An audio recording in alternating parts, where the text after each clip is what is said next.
When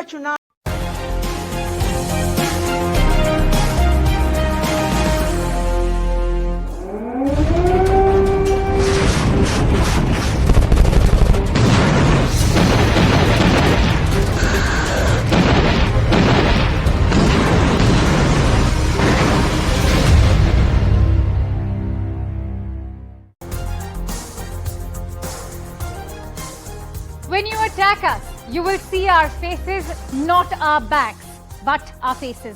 That's what Ukraine's President Volodymyr Zelensky said as Russia declared war just a year ago.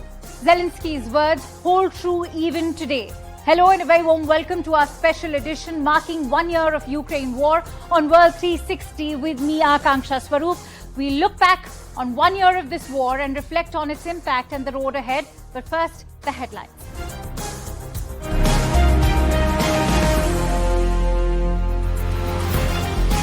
Marking 1 year of war in Ukraine, the UN condemns Russian invasion in a motion backed by 141 nations. India, China and Iran among the 32 nations who abstained, while Russia, Belarus, North Korea and Syria vote against the motion. Ukraine's President Volodymyr Zelensky vows that Ukraine will do everything to win. Says he plans to meet China's leader Xi Jinping to discuss Beijing's proposals on ending the war in Ukraine. Ceremonies take place across Ukraine, including Bucha, where Russian forces are accused of committing crimes against humanity. This as G7 nations pledge greater support to Ukraine. And German Chancellor Olaf Scholz meets Indian Prime Minister Modi in New Delhi, refers to the immense losses created by the war, says the world is suffering due to Russian aggression. 1 year ago, Russia launched Europe's biggest war since World War II. Russian tanks began rolling into Ukraine. Soon enough, civilians were fleeing for basement bunkers and their country's borders. Here's a report on the Ukraine war.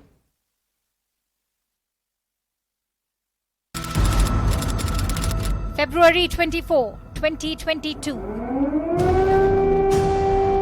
Air raid sirens cut through the morning calm in Kiev. This as the Russian President Vladimir Putin declared war on Ukraine. Мною принято решение о проведении специальной военной операции.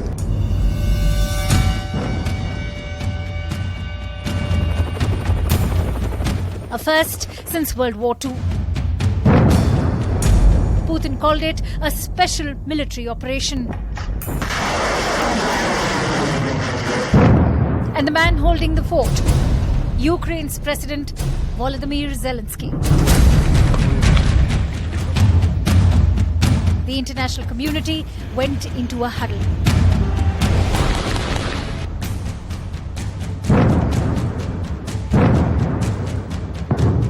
What followed was global condemnation, sanctions and intermediation. A year on and the war remains without a winner. As Ukraine continues to fight back.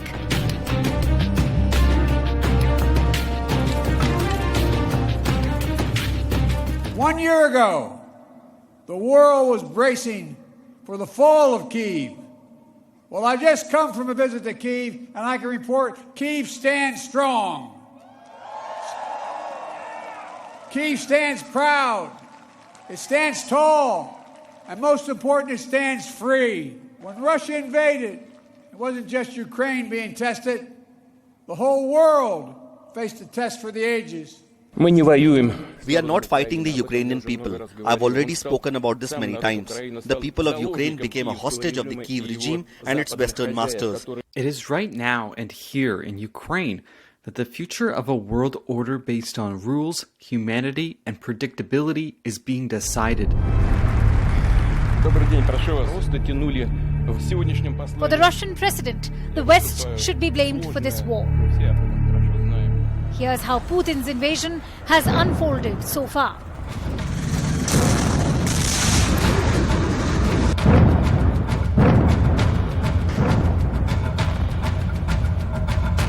Russia has targeted Ukraine's critical infrastructure. It annexed 4 Ukrainian regions in September last year.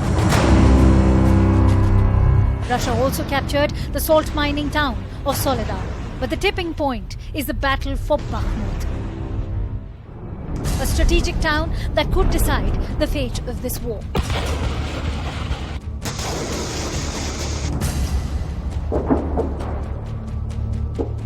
As Russia slowly gains ground, but the country faces significant losses in Donbass, just as it did in the north where Ukraine reclaimed cities, mainly Kherson.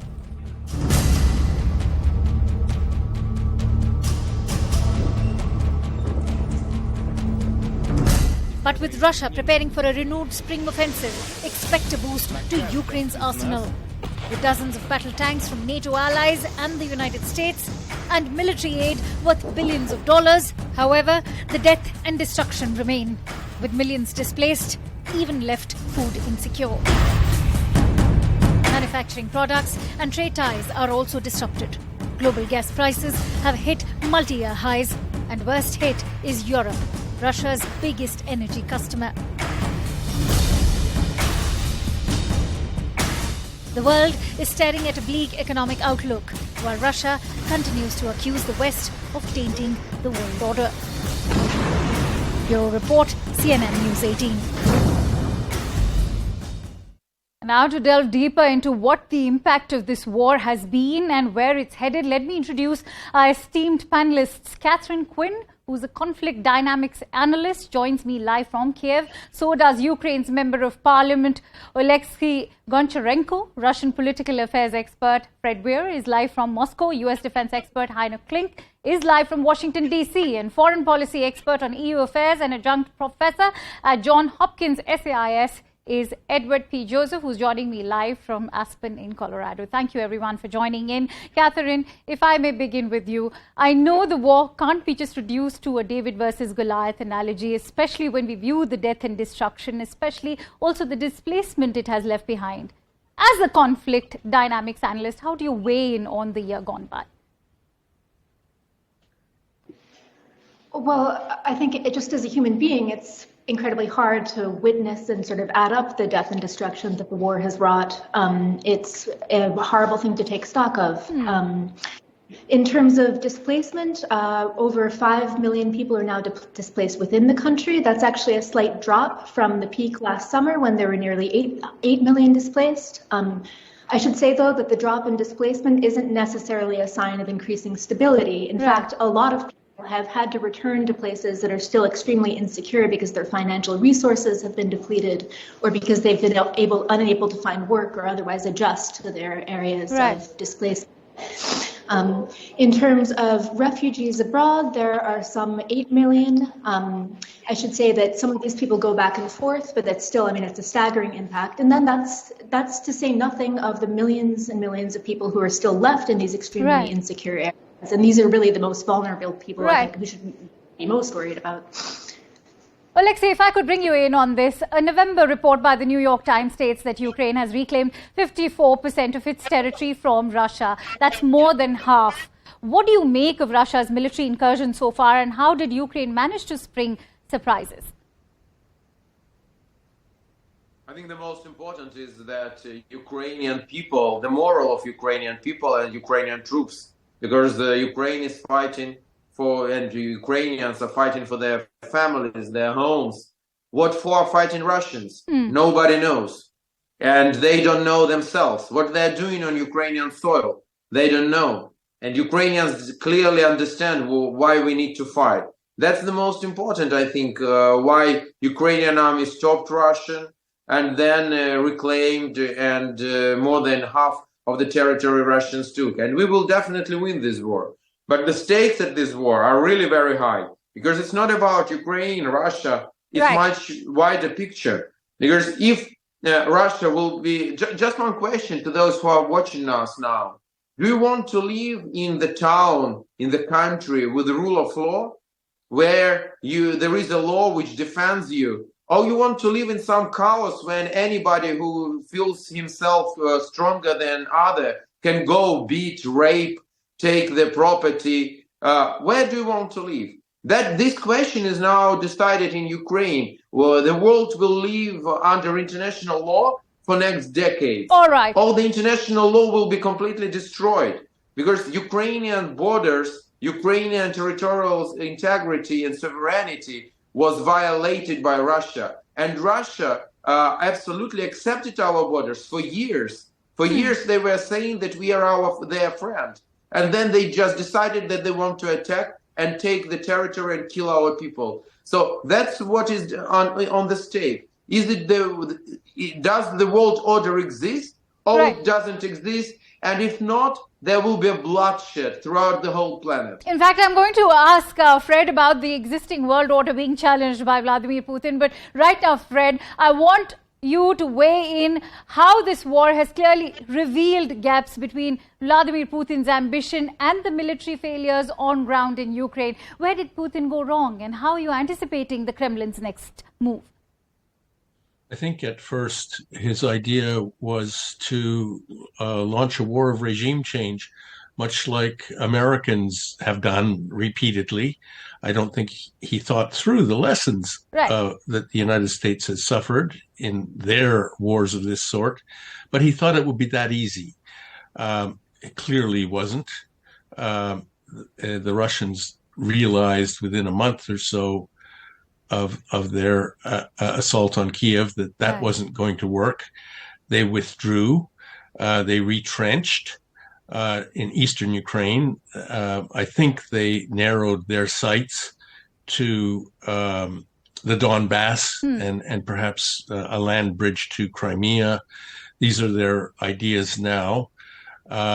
They didn't mobilize enough forces to actually hold the lines of the territories that they took. But with the 300,000 being mobilized already, how do you see the Kremlin making the next move now?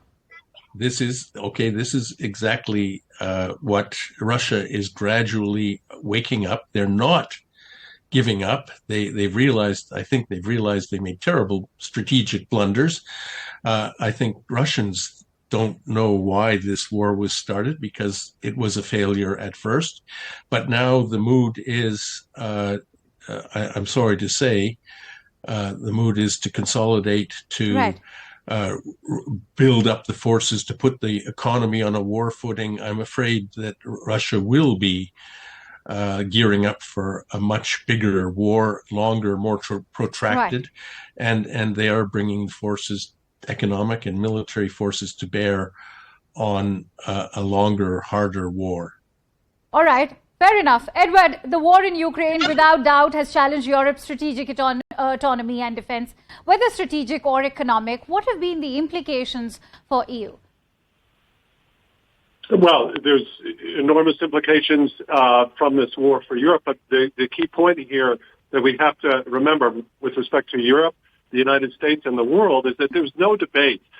There's no debate whatsoever about the dynamics of this war, and there's, of course, no equivalence between any actions the United States, NATO, and its allies in Europe have taken and Russian aggression in Ukraine. We have to get that straight from the outset. Just about 1 year ago, the UN General Assembly, not NATO, not the EU, not the U.S., the UN General Assembly, by a vote of 141-5, condemned, and this is a quote, deplored in the strongest terms, Russian aggression, demanded unconditional withdrawal, and they're debating another resolution. This is the world community, the global community, has stated its position. So there's no debate about the dynamics, and there's, of course, some false myths about comparisons between U.S. and NATO actions in other countries, but they don't hold up.